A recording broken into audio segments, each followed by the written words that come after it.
पंजाब को मजदूर बनाना चाहते हैं। यदि पंजाब यदि पीछे हट गया ना तो फिर समझिए कि मसला हल नहीं हो पाएगा। और सरकार की जो मंशा है ना, षड्यंत्र है, ये बहुत सोच समझ के षड्यंत्र कर रही है सरकार।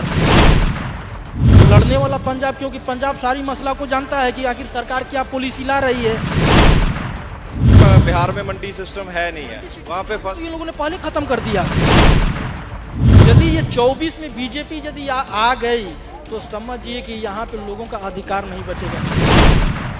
बिहार में हमारी गिरमिटियाँ मजदूर हैं, पंजाब को वैसा ही हो जाए बना दो ताकि ये दूसरे के सामने हाथ फैलाएं। मैं बक्सर बिहार से हूँ। ये पंजाब को मजदूर बनाना चाहते हैं। यदि पंजाब यदि पीछे हट गया ना तो फिर समझिए कि मसला हल नहीं हो पाएगा। और यहाँ क्या नाम है जी आपका? मेरा नाम सूर्य प्रताप सिंह है। और बिहार से यहाँ पे शंभू बॉर्डर पे कैसे? मैं आया था उधर सोनीपत पानीपत होते हुए राजपुरा उतरा, उधर से मैं पुलिस वालों से छुपते हुए बिहार से आप खास तौर पे यहाँ पे आए हो? हाँ, यहाँ पे ये हम लोगों ने करने जब कुंडली में चल रहा था तो क्रांतिकारी यूनियन सुरजीत सिंह फूल वाले, उस समय हम लोग 13 महीने रहे थे KFC में, वहीं पर आते थे। तो उस आंदोलन को हम लोगों ने बारीकी से देखा है। सरकार की जो मंशा है ना, षड्यंत्र है, ये बहुत सोच समझ के षड्यंत्र कर रही है सरकार। तो पंजाब को ये लोग, इनकी नज़र जो है पंजाब पर क्यों है? क्योंकि इनकी पता है कि कहते हैं कि पंजाब ही क्यों आता है और स्टेट क्यों नहीं आता है।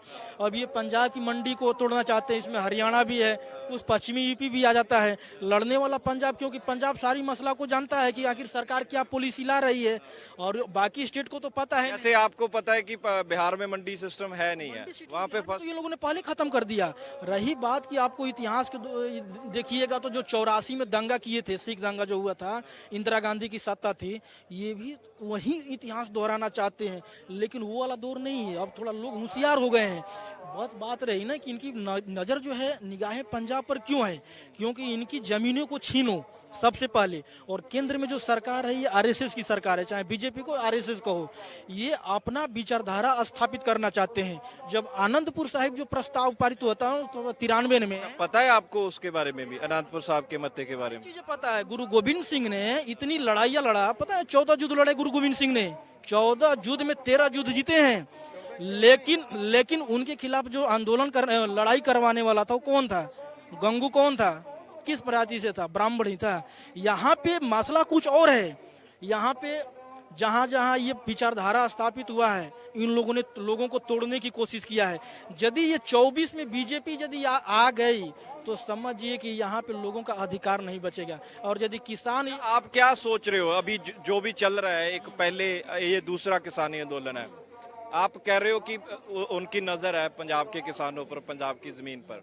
अभी जैसा चल रहा है आंदोलन, तो आपको कैसे लगता है कि डटे रहना पड़ेगा या डटे रहना चाहिए? किसान को मांगे कहाँ तक, कैसे सहमत होना चाहिए किसान? देखिए, किसानों को डटे रहने में भलाई है। किसान की मांग जायज है, हम भी किसान हैं। ये भारत को कहा गया इतिहास के दौर में कि भारत एक कृषि प्रधान है। कहा कुछ और जाता है, लिखा कुछ और जाता है, लेकिन पढ़ाया कुछ और जाता है। लेकिन हमें ये नहीं मानना है। भारत तो सबसे पहले देखा जाए तो जाति प्रधान देश है, क्योंकि लोगों को जातियों में बांटा गया है कि लोग सिखों के साथ समर्थन नहीं करेंगे, लड़ाई नहीं लड़ेंगे। अब देखिए कि यहाँ पे देखा जाए MSP की बात हो रही है। सबसे पहले था 3 कृषि कानून।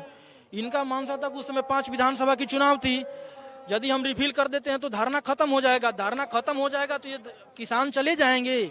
यदि सत्ता में फिर सरकार आएगी तो लोगों के अंदर ये मैसेज आएगा कि हम लोगों ने कानून को वापस लिया और लोगों ने खुश होकर के वोट दिया। मैंने जो था पंजाब का, मैंने इस इंटरव्यू के दौरान उसी समय सिंधु बॉर्डर पे ही कहा था कि ये चीज को लेकर के सरकार जो है पीछे हट रही है, ये काम कर रही है। और वास्तविक में साबित वही हुआ। हम लोगों ने शुरू से वहां पे डटे रहे। अब रही बात MSP की, इसमें पराली वाला कानून है, बिजली वाला जो कानून है। हाँ, बताओ कि आप फ्री में सब कुछ दे रहे हो, कारपोरेट घराने की ऋण माफ कर रहे हो, कर्ज माफ कर रहे हो, किसान के कर्ज कौन माफ करेगा? हाँ, तुम उसकी जमीन छीनने के लिए क्या क्या कर रहे हो? ये तो सोचते हैं कि जैसे एक बिहार में हमारी गिरमिटियां मजदूर हैं, पंजाब वैसा ही हो जाए बना दो ताकि ये दूसरे के सामने हाथ फैलाएं। अब बताइए कि जो इंटरनेशनल में USA हो गया, कनाडा होगा, उसमें किसके बेटे रहते? पंजाब के लड़के रहते हैं जो थोड़ा बहुत मजबूत हैं। ये पंजाब को और तोड़ने की कोशिश करते, कहते देश के जो बंटवारा हुआ, देश में किसका बंटवारा हुआ? पंजाब का। दिल्ली से लेके पूरा और बंगाल बंगाल का हुआ हो। काबुल, गंधार और पूरा अफगानिस्तान ये सब पंजाब ही तो था ना। पंजाब को इन लोगों ने बांट करके अलग कर दिया, फिर इधर बंगाल को बांटा, इन लोगों ने बांग्लादेश बना दिया। तो इन लोगों ने पंजाब और बांग्लादेश को, बंगाल को तोड़ा है इन लोगों ने। इनकी षड्यंत्र बहुत काफी है। षड्यंत्र को समझने के लिए पंजाब कहते हैं ना, गुरु गोविंद सिंह ने औरंगजेब को मजबूर क्यों किया, वैसे ही लड़ाई लड़ रहा था। उन्होंने सीधा कहा, गुरु गोविंद सिंह के बाद उन्होंने क्यों लिखे गए कि हमारे बाद कोई ग्रामा बादशाही बन ही नहीं सकता, क्योंकि गुरु गोविंद सिंह के पास दूरदृष्टि थी। भगत सिंह जब 23 बरस की उम्र में उन्होंने भारत की पॉलिटिक्स को समझ लिया था। आप बताइए कि भगत सिंह की जो तरफ से जो केस लड़ रहा था वो क्या कोई हिंदू था, वो भी तो मुसलमान था। आसिफ अली कौन था, मुस्लिम था। अब रही बात कि जो उसके खिलाफ में जो साजा सुनाया था भगत सिंह को, कौन था, आरएसएस का संस्थापक था सूर्य नारायण शर्मा। यहाँ पे कुछ और चल रहा है। मांग जो है जायज है। और ये रही बात कि सरकार डरी हुई है। सरकार क्यों डर रही है, ये यदि डरती नहीं तो पुलिस प्रशासन को, इनको भी तो शर्म आना चाहिए। अब बताइए कि मिलिट्री को तोड़ दिया, 4 साल कर दिया, इनको शर्म आना चाहिए कि हम अपने ही बाप दादाओं पर गोली चला रहे हैं। ये पुलिस फोर्स में किसके लड़के जाते हैं, अंबानी के, अडानी के थोड़े न जाएंगे, नरेंद्र मोदी के थोड़े न जाएंगे हैं। ये किसान के ही, किसान के शर्म नाम की इनको भी चीज नहीं है। क्या कि हम इतनी सुरक्षा यदि चाइना के बॉर्डर पे ये लोग करते ना तो चाइना घुसपैठ नहीं होता। पंजाब, पाकिस्तान जो है, पाकिस्तान अलग कंट्री है। पाकिस्तान में भी हमारे आपके जैसे लोग हैं, भाषा भी वैसी बोलते हैं, वो गद्दारी नहीं कर सकते हैं। जब जब मुद्दा आता है तब क्यों कहते हैं पाकिस्तान मुर्दाबाद। बताइए कि जब इलेक्शन आता है तभी यहाँ पे आतंकवादी हमला क्यों होता है। हाँ, तो इनका षड्यंत्र बहुत लंबा है और इस एजेंडा से बरकरार रखने के लिए किसान को पीछे हटना कतई जरूरी नहीं है। अच्छा, सरकार इस समय डर रही है क्या इस आंदोलन से, कि सरकार को ऐसा लगता है कि लोकसभा चुनाव में कुछ नुकसान हो जाएगा बीजेपी का? देखिए, लोकसभा ये जो 24 वाला है ना, ये आर पार की लड़ाई है और किसानों की भी आर पार की लड़ाई है। जब वहां से धारणा खत्म हुआ तो कुछ मांगे थी कि इसमें जो कानून है एमएसपी को लेकर के, भाई एमएसपी दे दो, सीधी सी बात है। जो पराली वाला कानून है उसको खत्म करो, पराली वाला कानून को। और ये जो बिजली वाला जो है इसको भी खत्म करो। देखिए, पॉलिसी, हमारी लड़ाई जो सरकार की पॉलिसी से है, सरकार से, पुलिस प्रशासन से नहीं है। रही बात की अब पहले के जो नेता थे हमारे किसानों के ना, चौधरी चरण सिंह हो गए, अब महेंद्र सिंह टिकैत हो गए। चरण सिंह जी को भारत रत्न देके वो क्या समझते हो आपकी, टिकाना चाहते हैं? वोट बैंक की राजनीति है। ऐसे तो स्वामीनाथन जी को, बिहार में कर्पूरी ठाकुर को भी भारत रत्न दिए। एमएस स्वामीनाथन आयोग को लागू कर दिए। एमएस स्वामी, वही सबसे बड़ा वो उनका वो सम्मान होगा। फिर उन्होंने कहा कि 2022 तक किसानों की आय दुगनी कर देंगे, साल में 2 करोड़ रोजगार देंगे, 15 लाख। जब जनता देख लिया कि इनकी 2 कार्यकाल बीत गया, 2 कार्यकाल यानी 10 साल, अब बताइए कि यहाँ पे एक चुनाव होता है तो एक कैंडिडेट 10-10 साल, 15-15 साल कैसे होता है। यदि बीजेपी की सारी स्टेटों में बुराई हो रही है, जनता खिलाफ है, फिर भी वो सरकार सत्ता में आ कैसे जाती है। तो ये देखिए, जब तक ईवीएम रहेगा ना, ये सारा मसला ईवीएम का है।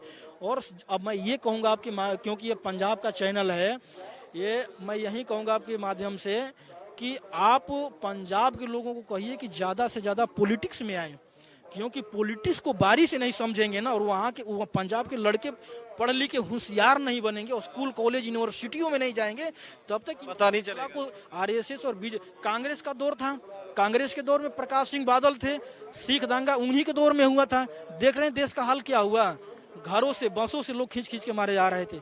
इंदिरा गांधी को भुगतना पड़ा ना। समझनी पड़ेगी पॉलिटिक्स पंजाब के नौजवान, समझनी पड़ेगी। और गुरु गोविंद सिंह ने पहले ही कहा कि यदि इस लोग जो क्या बोलते हैं, घी के जो डिब्बे होते हैं ना, इनमें उन्हीं को कितना भी डाल दे और कितनी बार भी माफी मार ले, फिर भी इस पे विश्वास मत करना। ये चीज गुरु गोविंद सिंह ने पहले लिखी। ठीक है, आप नाम बता दीजिए अपना एक बार। सूर्य प्रताप सिंह, मैं बक्सर बिहार से हूँ। सूर्य प्रताप सिंह, बहुत बहुत धन्यवाद। सो सूर्य प्रताप सिंह ने जी बिहार बक्सर तो खास ਇੱਥੇ ਆਏ ਨੇ, ਪੁੱਛ ਲੈਣੇ ਹੁਣ यहाँ पे ही रहोगे अभी? हाँ, 2-3 दिन रहूंगा यहाँ। ਸੋ 2-3 ਦਿਨ ਰਹਿਣਗੇ सूर्य प्रताप सिंह। ਸੰਦੇਸ਼ ਇਹ ਲੈ ਕੇ ਆਏ ਨੇ ਪੰਜਾਬੀਆਂ ਦੇ ਲਈ, ਖਾਸ ਕਰਕੇ ਕਿ ਪੰਜਾਬੀਆਂ ਨੂੰ ਡਟਣਾ ਚਾਹੀਦਾ। ਕਹਿੰਦੇ ਕਿ ਪੰਜਾਬੀਆਂ ਦੀ ਜ਼ਮੀਨਾਂ ਦੇ ਉੱਤੇ ਸਰਕਾਰ ਦੀ ਨਜ਼ਰ ਹੈ, ਪੰਜਾਬ ਦੇ ਮੰਡੀ ਸਿਸਟਮ ਤੇ ਕੇਂਦਰ ਸਰਕਾਰ ਦੀ ਨਜ਼ਰ ਹੈ। ਜੇਕਰ ਹੁਣ ਬਚਾ ਲੈਣਗੇ ਪੰਜਾਬ ਦਾ ਕਿਸਾਨ ਆਪਣਾ ਮੰਡੀ ਸਿਸਟਮ, ਆਪਣੀਆਂ ਜ਼ਮੀਨਾਂ, ਆਪਣੀਆਂ ਫਸਲਾਂ, ਤਾਂ ਚੰਗੇ ਰਹਿਣਗੇ। ਨਹੀਂ ਤੇ ਉਹਨਾਂ ਦਾ ਕਹਿਣਾ ਹੈ ਕਿ ਪੰਜਾਬ ਦਾ ਵੀ ਹਾਲ ਬਿਹਾਰ ਦੀ ਤਰੀਕੇ ਦਾ ਹੋ ਸਕਦਾ। ਤਾਂ ਕੈਮਰਾ ਪਰਸਨ ਅੰਕੁਸ਼ ਦੇ ਨਾਲ ਮੈਂ Ravinder Singh Benipal, Shambhu border on air.